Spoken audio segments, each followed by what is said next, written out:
দর্শক, বিজয়ের মাসে আমন্ত্রণ জানাচ্ছি রণাঙ্গনের স্মৃতি অনুষ্ঠানে। আজ আমাদের সাথে আছেন এই জাতির শ্রেষ্ঠ সন্তানদের মধ্যে একজন মেজর জেনারেল অবসরপ্রাপ্ত জামিল ডি আহসান বীর প্রতীক।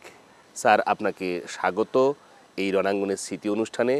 চট্টগ্রাম কালুরঘাট বেতার কেন্দ্র থেকে জিয়াউর রহমানের ঘোষণা কি আপনি শুনতে পেয়েছিলেন?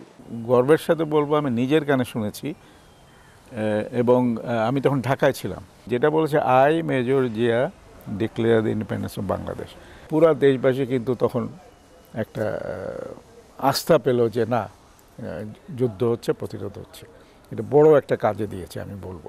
1971 সালে 26শে মার্চের পর আপনি কিভাবে যুদ্ধে গেলেন?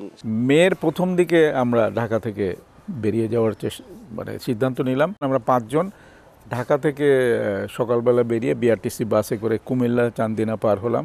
আমরা যখন বিকাল হয়ে যায় তখন আমরা বর্ডারটা ক্রস করলাম। সোনামুড়া আছে কুমিল্লার উল্টা দিকে, সোনামুড়া একটা ছোটো গঞ্জের মতন, ওই পাশে আমরা সন্ধ্যার দিকে গিয়ে পৌঁছালাম।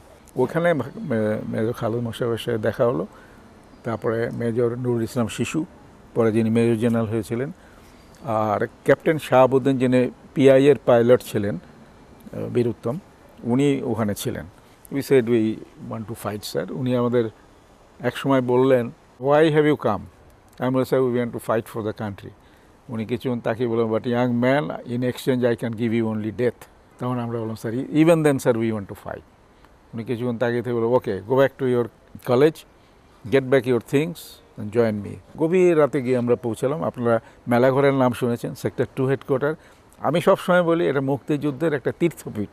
মানে ওখান থেকে ট্রেনিং হয় 3-4 সপ্তাহ পরেই, তখন ভিতরে অপারেশনে যায়।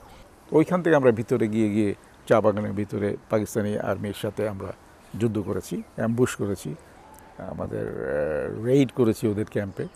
ওখানে মাসখানেক থাকতে থাকতে আবার পোস্টিং হয়ে গেল আমার আবার 2 নম্বর সেক্টরে, 4 ইস্ট বেঙ্গলে। 2 নামে এসে আমরা যুদ্ধ করলাম হচ্ছে শালদা নদী এলাকায়। এটা কিন্তু একদম নিয়মিত যুদ্ধের মতো, একদম বাংকার ট্রেঞ্চ করে আমরা ছিলাম। আর আমাদের প্রতিপক্ষ ছিল 30 পাঞ্জাব।